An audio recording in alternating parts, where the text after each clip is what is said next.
Nobody ever thought that a hot rodder would want hydrogen. We have no carbon at all.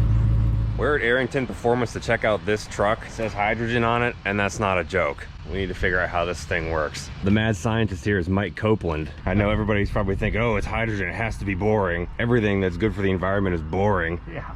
This is a 6.2 liter GM LS. We topped it with a Magnuson 2650 Supercharger. It's a LS3 block. It had as LSA cylinder heads. All the internals are Fords. It has a K1 crank, K1 rods. It has Weisco pistons, has total seal rings in it. You know, there was just so much unknown. So we wanted to overbuild it to the point that it could, if we messed up and got too much timing in it or detonated it or whatever, that it wasn't gonna blow up. So we overbuilt it like crazy. This engine makes 500 horsepower at 9 pounds of boost. Hydrogen has more energy, but it's less efficient to burn, so you need to make some power.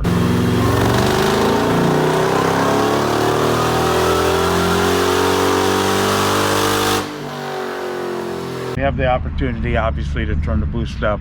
Hydrogen has a very high theoretical octane rating, so there's not a straight conversion to get that number. Theoretically, and by all the testing, hydrogen is equal to about 130 octane. So there have been hydrogen engines run with 25 pounds of boost on an 11-to-1 motor. There's a lot of opportunity. We're injector limited, so all of the parts, as you can imagine, are experimental. We're working really hard to have some production-based stuff coming, and it'll be bigger. We have 16 fuel injectors. There are 8 in this block that we machine, and there are 8 in the traditional location down in the blower. So we have to use 16 because they're designed for like a small 3-cylinder motor. Nobody ever thought that a hot rodder would want hydrogen. I'm a hot rodder. I wanted hydrogen. So just looking at under the hood, the only thing that really sticks out is it not being a normal hot rod truck is like this. Yep. What does that do? That's the fuel regulator. So we put, we have 5,000 PSI roughly in the tank. We regulate it down to about 110 PSI at the injector. So that's the regulator. We put 5,000 in, it lets 109 out. This is the coolest thing, because even I was blown away when I heard about this, that it's not boring. It makes 500 horsepower, supercharged. It's a V8. It makes all the right sounds. Yep. Yeah, that was the big question, right? When we started down that path, is what does it sound like? And truthfully, we didn't know. We got it all together, and the first time we fired it up, all it would do was idle, because that's how you kind of start the calibration world. So it was sitting there idling. I was behind the truck. There's no smell at all. Only thing you get is a little bit of water out of the tailpipes when you first start it. And once the exhaust heats up, that goes away. I was standing behind the thing and I'm listening to it run. I remember thinking to myself, we just changed the world. This is completely outside of the norm for what you would expect or what you would think you would see. And here it is. Well, can you fire it up and rev it so we can hear it? Sure. I know how you said when you were at the Optima Challenge that people thought this was fake. Yeah. Because you look at this thing from a distance, it's this big thing in the back, looks like a giant nitrous bottle, and it says hydrogen huge on it. Like, you almost think it's a joke. Yeah. Like, it looks like big Acme hydrogen bottle. but you get closer and you're like, wait a minute, this thing's real. Yeah, we had lots of people crawling under the truck looking for a gas tank because they didn't believe it would run on processed water. Processed water. That's a funny term. This thing's just awesome.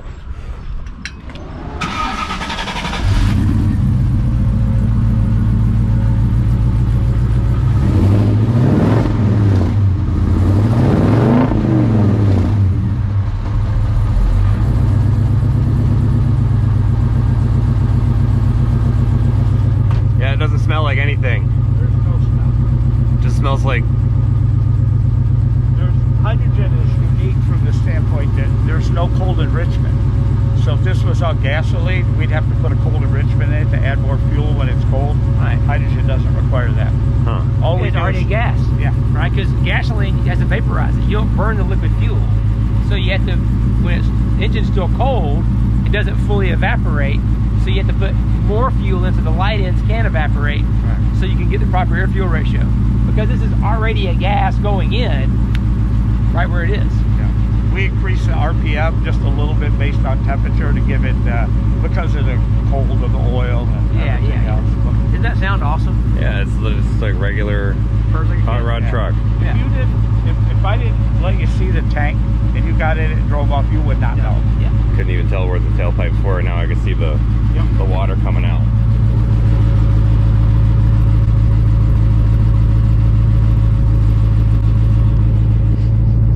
Nothing. Literally nothing.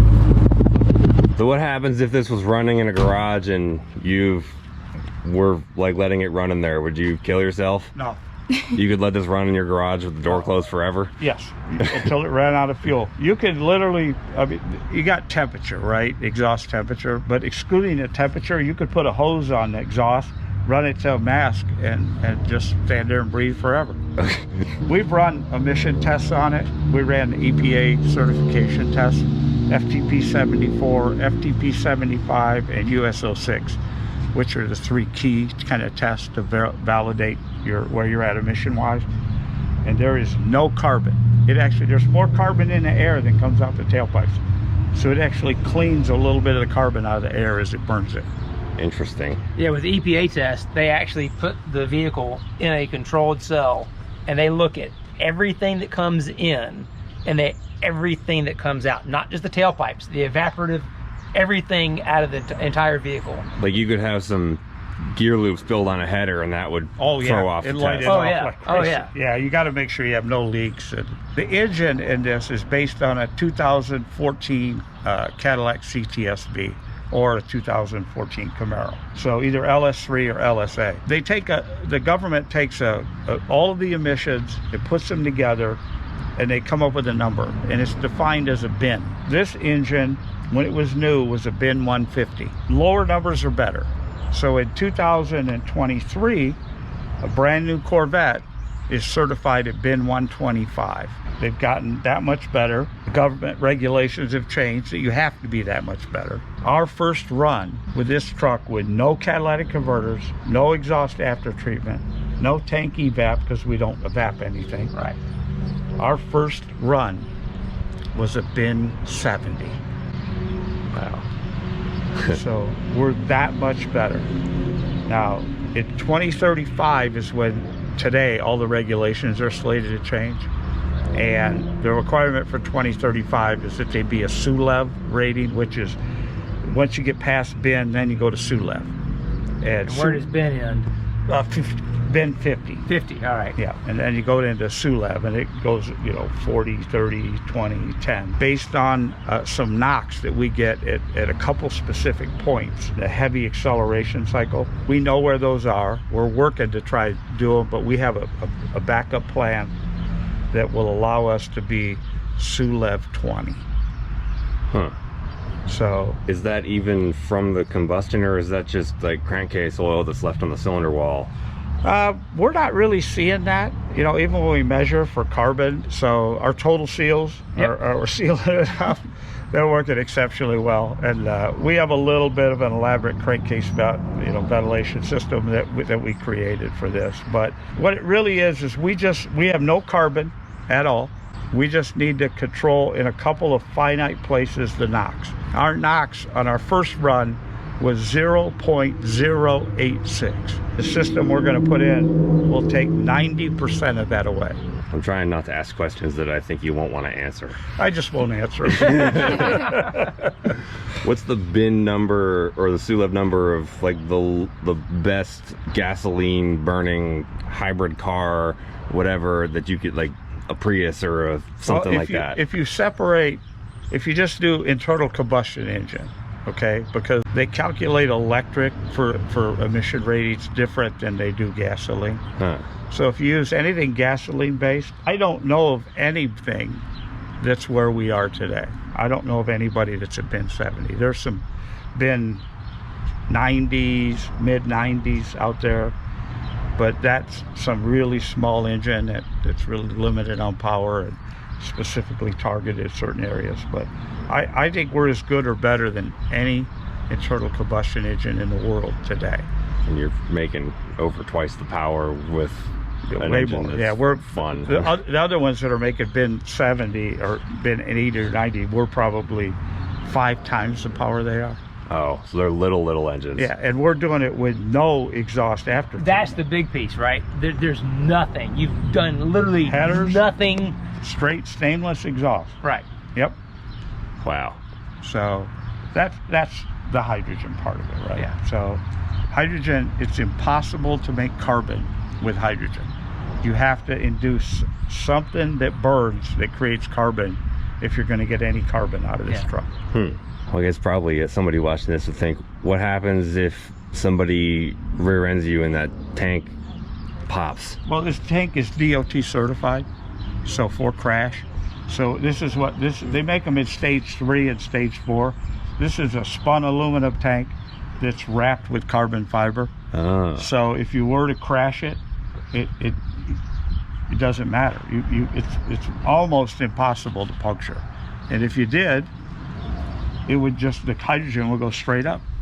This is actually designed for use in a bus. Okay. So they use them in a lot of, they'll put a number of them on the roof of a bus. So, but there's a company that builds these, and this one was manufactured in Canada. Interesting story, when we built this truck, of course, real tight timeline, and I ordered this tank, and it took me, it was like an act of Congress, right? Because when you go into this world, if people don't know who you are and don't know what you're doing, they're very suspicious, and they're very guarded, right? So I finally get through the tank manufacturer. They build me a tank. I get all that. We're shipping it into the country, so because it was made in Canada. Customs seized it because they thought it was a bomb. Right. Yeah. Right? So we made the truck run using welding tanks full of hydrogen. So, but when we showed up at SEMA, we didn't even have a fuel tank because Customs, it actually arrived here on opening day of SEMA. So, but you know, there's so many things like that, and so many pieces of this battle to get this thing to running and driving and get to where we are today. You know, we're not a huge company, right? We're not some well-known whatever OE or whoever. And so when I call these companies and say I need these parts, they're like, what? You need what?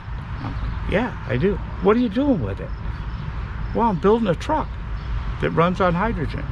You can't do that. Yeah, I know you can't, but we can. I've seen other videos on YouTube. It's weird because there's not a whole lot about this, and I don't even know if this video will get a bunch of views because I think somebody might like manipulate it behind the scenes. Hopefully not. But the popular videos about hydrogen are the people saying bad stuff about it. Well, that it will sit in your tank and go away after 3 days or something like that. Because they don't understand permeable and they never engineered for it. There's liquid hydrogen, there's gaseous hydrogen. Right? Liquid hydrogen has to be maintained at a cold temperature like -128. In the past, BMW did some work where they did a liquid hydrogen car, and they actually used the hydrogen to create the cold to keep the tank, to keep the hydrogen as a liquid. So that actually depleted it over time. If it sat for 2 weeks, it would empty the tank, right? If you're using gaseous hydrogen and any of it ever comes out and depletes, it's because you have a leak. It doesn't require to be maintained at any temperature. Hot, it builds more pressure than it does cold, but it doesn't require any specific things. In a gaseous state, you can use it at 350 bar, which is where we're at. You could do 700 bar, which is where, like the Toyota Myra, the fuel cell car, that's where they're at.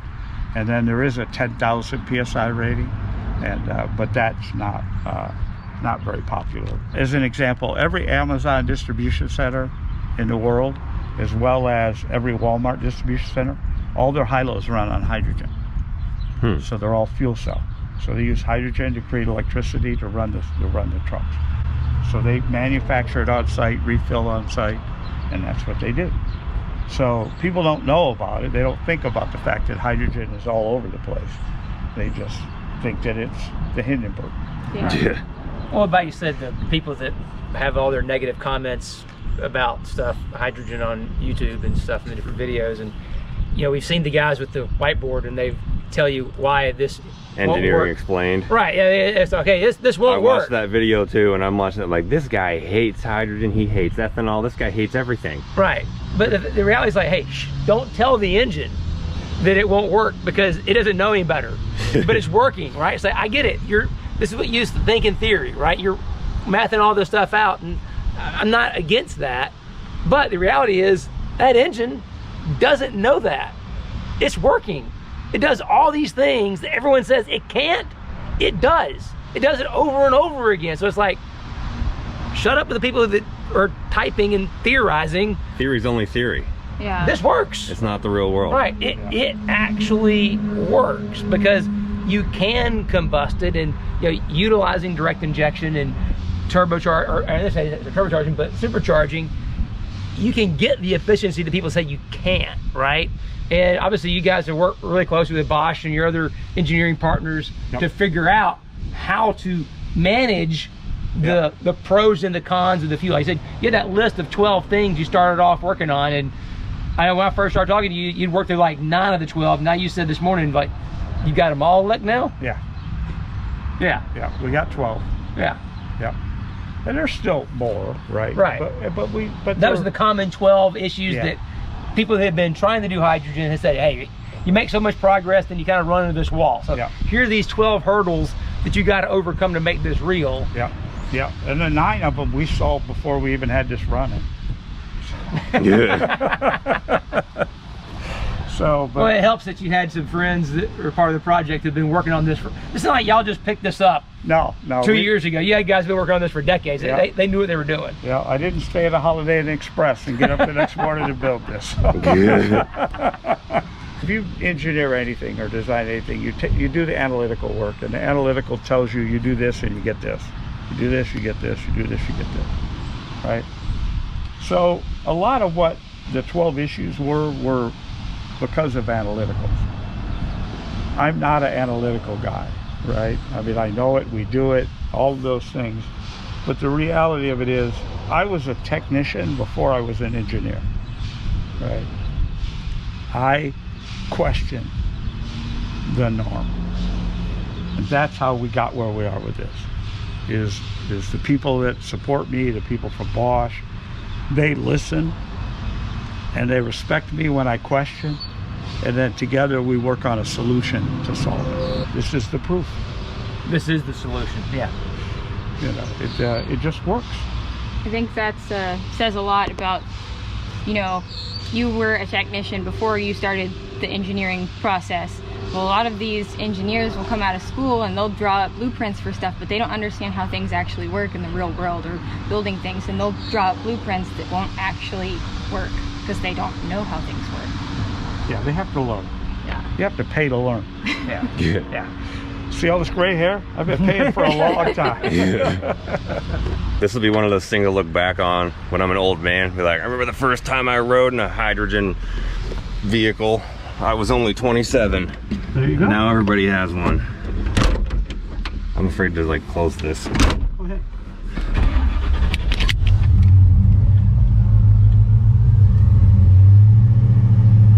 This is T56? It's a TKX. Okay. I guess I could have looked at that by looking at the knob. That's okay. You guys built the Hellcat Charger for roadkill, didn't you? We did, yep. Yeah, that was the first I had heard of diversified creations. That was the first ever Hellcat swap in the world. So you got a long history of being the first ever something in the world. This is just part of it. I did my first LS swap in my barn in 1999. Wow. Were you working at GM back then? Yeah.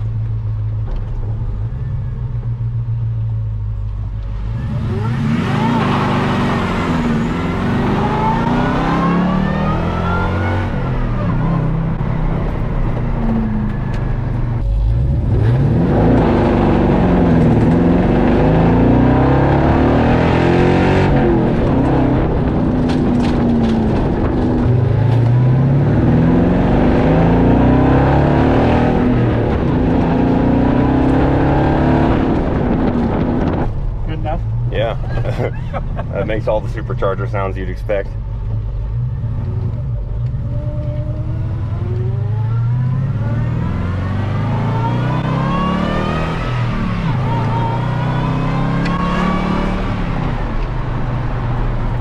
Why did you choose this truck? I had it. Good enough.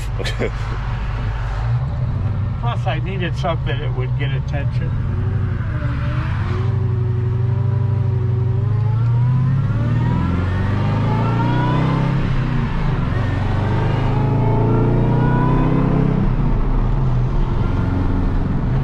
It handles good. Yeah, What kind of suspension you got on it? it's a full TCI chassis.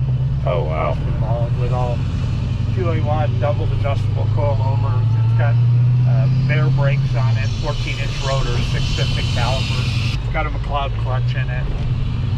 It's got a Moser rear axle. It's a 350 ratio with a Detroit True Track.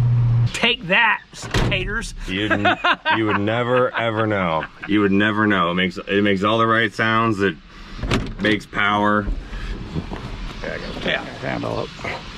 Honestly, this It thing won't work. It won't run. It won't go. Huh? How about that? this thing is faster than what you would expect a truck that looks like this to be, because most of them are just, you know, they got a 5.3 in it and some Flowmasters or something. They're not making power. They're just looking cool. Yep. Well, obviously you can tell when the blower comes on, and Yeah. we're only at 9 pounds of boost.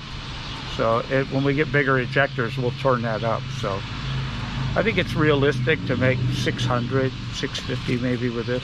And this is a kit that you plan on offering so other people can do this to their Yeah, so cars. what we're working on for this type of package is that I'm working with the EPA. We're going to certify it for swapping into kit cars. So if you build a new kit car, we want to be certified for that.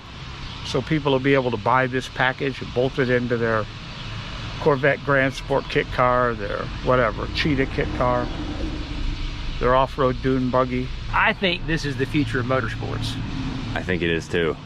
because EPA can, I mean, if there's no carbon, if there's zero emissions essentially, this is a way for motorsports to be able to take off the lot streetcar, convert it to go racing and not damage the emissions.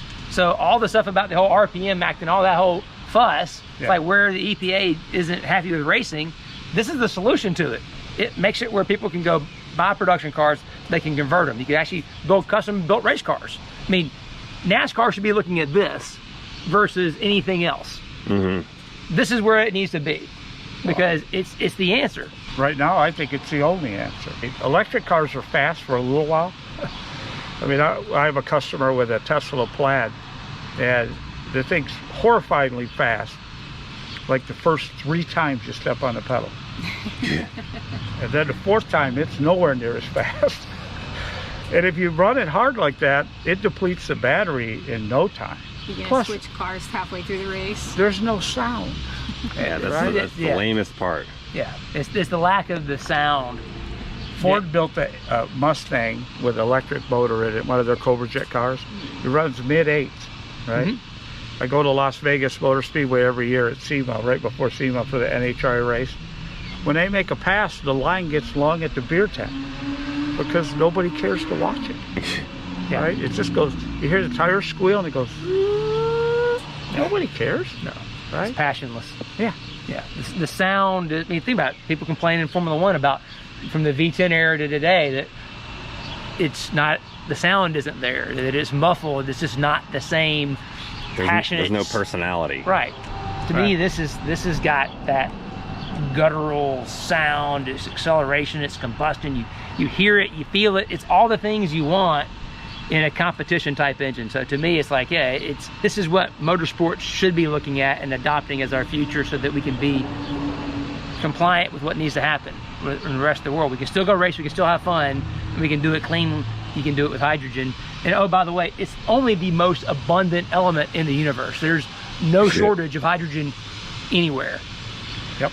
Is the technology there for someone to have fill stations at their house? Like, as this progresses, could you have the thing to produce your own hydrogen at home? Ultimately, you will be able to. Not right now. You know, the thing you still don't want to forget, the hydrogen is explosive, right? If you hit it with some kind of flame, it'll burn, right? I get people that call me all the time because there's a lot of information on this and what we're doing out there. And I got a guy that called me 2 weeks ago, and he wants to take hydrogen and spray it above his carburetor and thinking that the engine will pull it in and it's going to work. I said, no, don't do that. He's like, well, no, I think it'll work. I said, if you're wrong, you're dead. It's that simple. Yeah. Right? This requires trained professionals to do this, experts in the field. You just don't go off and half do this, right? It'd be like making your own dynamite. Yeah, right. Yeah. I'm going to mix up a little nitroglycerin because that sounds like fun. Yeah. Yeah. You know? And then there's a big hole where your house used to be, right? But you have to do it safe. You have to do it with the right level of components. We've gone to great lengths to engineer every component that's in this vehicle. And we've gone to tremendous amounts of safety. We follow, so Bosch, General Motors, a number of Society Automotive Engineers, all have defined safety practices for working with hydrogen. We follow all of them, right? It's not worth it to me to have somebody that works for me or myself or whatever to get hurt. It's all of the development in the world and all of the technology in the world and all the accomplishments aren't worth a human life. Absolutely. So you have to do it safely, and that's what we do. This thing all started with a retirement party, and then we're sitting in the conference room afterwards just BSing. Well, in 2011, I built a car for Jay Leno, a 2011 Camaro with a twin turbocharged direct injected V6. First time direct injection had ever been turbocharged. Bosch did the ECM for GM in that car, so I had contacted Keith and we had worked together to build Jay's car. Okay. Part of our deal was that I supplied him with an additional set of parts so they could use those parts to build a car of their own. Because as they said, when you go to meet with an OE or a big manufacturer or whatever, it's one thing. He said, everybody comes in, does these beautiful PowerPoint presentations, talks about all this stuff, but he said it's one thing to do that, it's another to saying if you want to drive it, it's in the parking lot. Right. So they built that Camaro, I helped them put it together. They still have it from 2011. So we got on the subject of, you know, hydrogen and all kinds of other stuff, and they asked if I would be interested in converting that car to hydrogen. So we talked about what they wanted out of it and what their plans were, everything else, and it just didn't make sense to do that car. Okay. But I had this truck sitting on a hoist. It was really just a cab sitting on a chassis, nothing else done. And I said, what if we build this truck? You support me with what you know about hydrogen, I'll take care of all the rest. We'll build the truck, we'll build the engine, we'll build all the fuel system components, you support with injectors and ECM and some calibration support. And let's build this and we'll debut it at SEMA. I have a deal with Redline Oil where every year I put a new car in their booth at SEMA, so most people aren't lucky enough to have that kind of guaranteed spot. Right, yeah, exactly, yeah. Right, but Redline's been a great supporter for a long time. So anyway, we agreed to do it. So we set about building a truck. It took us 10 weeks to build this.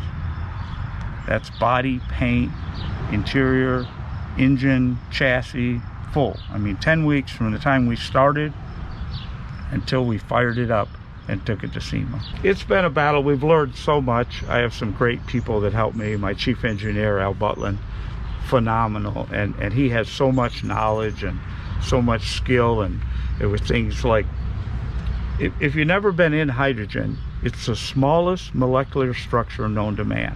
Right. It's also the lightest element known to man. So if I release it, it goes straight up as fast as it can travel, right? If I use traditional like stainless fuel lines like we use in cars or hot rods, it will permeate right through it. Yeah. To keep that hydrogen inside a stainless line, it has to be 1/4-inch wall. Yeah. Right? So every piece you have to look at that way. That tank, when full, is 350 bar, so 5,074 psi. Yeah. Okay. It's got 2 safety valves. If it were to actually have something happen, it'll vent itself.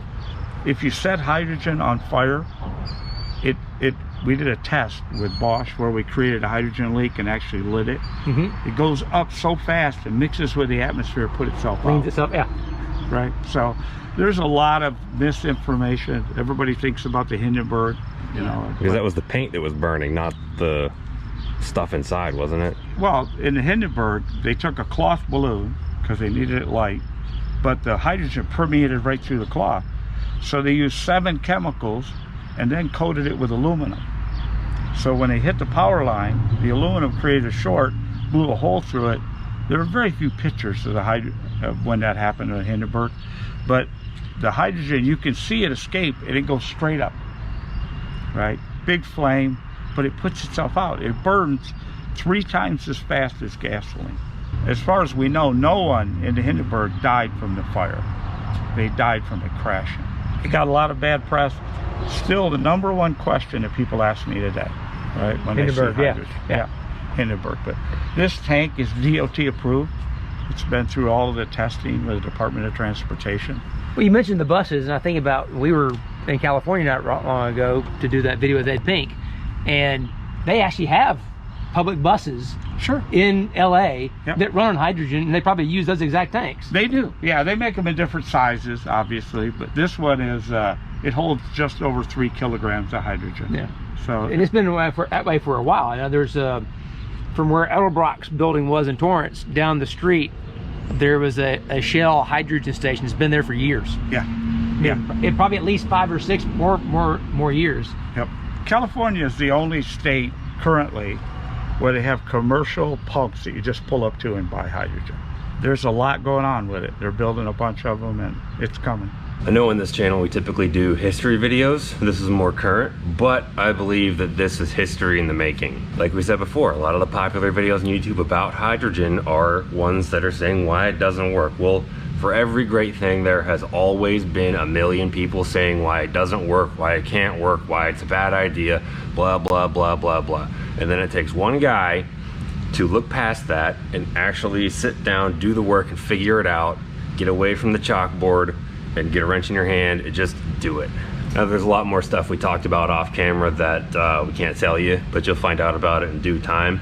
And as a car enthusiast, I think it's our duty to make sure people know about this. So send this to a friend, post it on your social media pages, do whatever you can to get this out there because the system may not do it for us. I don't think it's in our favor when it comes to this topic.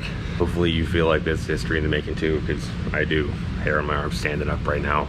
We are not at the mercy of defund suckers. Not at all. It got stupid one person at a time. It can get better one person at a time. Be that one person for your circle. It will change, but nobody's gonna come out of the sky and just fix it. It's a one person at a time, one day at a time deal. And it's gonna take all of us. And make sure you subscribe so you don't miss any of the awesome stuff coming up.